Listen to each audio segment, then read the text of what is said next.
मेरे जीवन में जो सबसे बड़ा बदलाव आया ये कि मैं पहले एज अ स्विगी बॉय जाना जाता था, अब मैं डिप्टी कलेक्टर के रूप में जाना जाऊंगा। ये बेटा बहुत मेहनत किया, मेहनत का फल भगवान दे दें। वो सब चीज मिल रहा है जो हम नहीं सोचे थे, कभी सपना में भी नहीं सोचे थे, खास करके इज्जत।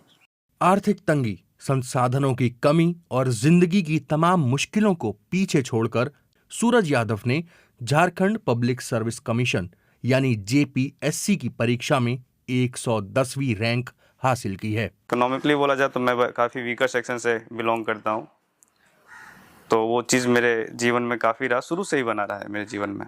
और मैं विवाहित हूँ, परिवार भी मेरा है, तो सोशल चीज़ें भी मेरे साथ होती थी, घटना घटती थी, तो सब चीज़ों से मैंने डील करके यहाँ तक पहुँचा है।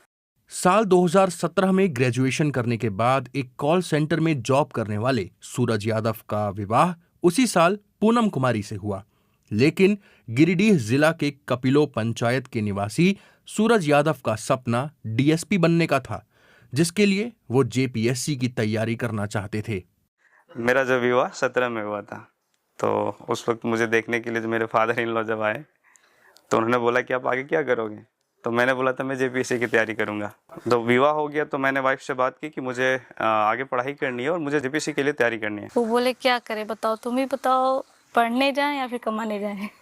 हमको पढ़ने का मन है, हमको जेपीएससी की तैयारी करना है। बोले ठीक है जाइए, मेरे तरफ से सपोर्ट रहेगा, जो दिक्कत होगा हम अपने पापा से सब बात कर लेंगे। ससुर से मिली आर्थिक सहायता के बाद सूरज यादव ने साल 2018 में रांची की एक कोचिंग संस्थान में दाखिला लिया, जहां 2020 तक वो जेपीएससी की तैयारी करते रहे। लेकिन कोविड के आगमन पर उनको वापस अपने ग्राम पंचायत कपिलो लौटना पड़ा, जहां से उन्होंने साल 2022 में जेपीएससी की परीक्षा दी, लेकिन मेंस में 7 अंकों की कमी के कारण सफल नहीं हो सके। उसी साल छोटी बहन और पत्नी की छोटी बहन के विवाह के कारण सूरज की आर्थिक स्थिति बिगड़ गई। ऐसे में उन्होंने रांची छोड़कर हजारीबाग जाने का फैसला लिया, ताकि आने वाली जेपीएससी परीक्षा की तैयारी जारी रख सकें। लगभग 1.5 साल तक मैंने हजारीबाग में पढ़ाया और इसी दौरान मैंने अपना प्रिपरेशन भी जारी रखा था। 2024 में जब जेपीएससी आई, मैंने पढ़ाते हुए पीटी भी निकाला, मेंस भी पढ़ाते हुए निकाला, और जो मेंस फाइनल मैंने लिख लिया और उसी के आसपास में मेरा बैच भी समाप्त हो गया था जहाँ पे मैं पढ़ा रहा था। उसके बाद वहाँ पे बैच बना नहीं और अदर कोचिंग सेंटर ने मुझे कोई मौका नहीं दिया पढ़ाने के लिए। हजारीबाग में रहते हुए जेपीएससी परीक्षा के एक विषय पर सूरज ने झारखंड सीएनटी सीपीटी एक्ट नाम की किताब लिखी, जिससे 16,500 रुपए की आय हुई।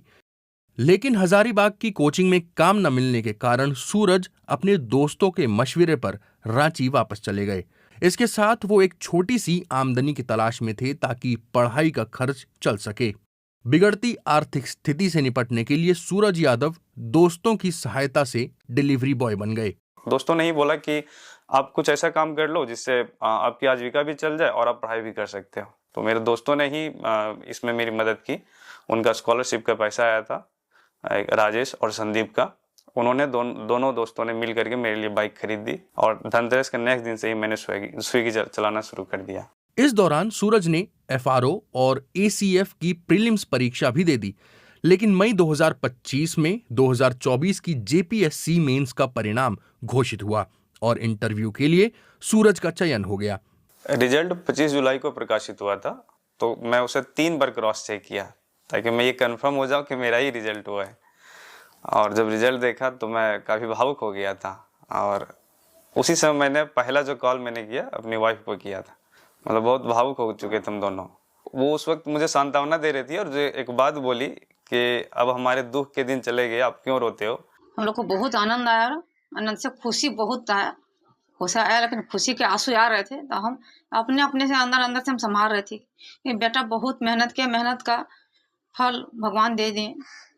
सूरज यादव का मानना है कि जिस तरह से किसी पुरुष की कामयाबी में एक महिला का हाथ होता है, उसी तरह सूरज यादव की इस कामयाबी में उनकी अपनी माँ, सास और पत्नी का अहम रोल रहा है। देखे बहुत कोई रिस्पेक्ट नहीं देता था, लेकिन आजकल वो सब चीज मिल रहा है जो हम नहीं सोचे थे, कभी सपना में भी नहीं सोचे थे। खास करके इज्जत। आगे कोई बड़ा सपना नहीं है मेरा, जो था पूरा हो गया है।